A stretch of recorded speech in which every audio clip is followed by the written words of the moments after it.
पहले बोला तो न रहे, मुँह खोला तो न रहे, अब तो जिंदगी में झांके लगल। पहले बोला तो न रहे, मुँह खोला तो न रहे, अब तो जिंदगी में झांके लगल। जब से लगानी कमाए लगा तारे रे यार पाटीदार बन के गड़िया फाटे लगल। जब से लगानी कमाए लगा तारे रे यार पाटीदार बन के गड़िया फाटे लगल। अरे देख के जरा तारे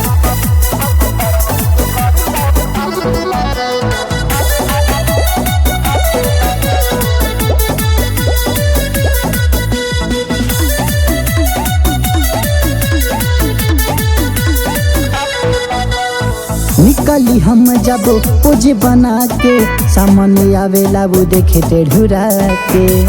अरे जाला तारे सो निकली हम जब पोज बना के, सामने आवेला वो देखे टेढ़ुरा के।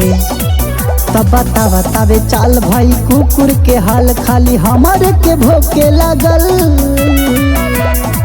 जब से लगानी कमाए लगा तारे रे यार पाटीदार बन के गड़िया फाटे लगल। जब से लगानी कमाए लगा तारे रे यार पाटीदार बन के गड़िया फाटे लगल।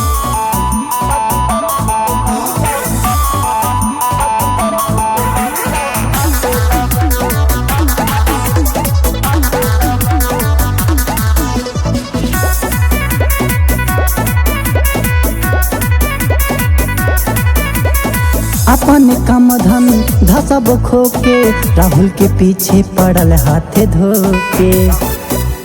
देखा तारा अपन काम धन धसब खो के, कृष्णा के पीछे पड़ल हाथे धोके। तब पहले खाता रहे ठीके, सारा माता रहे ठीके, अब तो जूठा पतल चाटे लगल।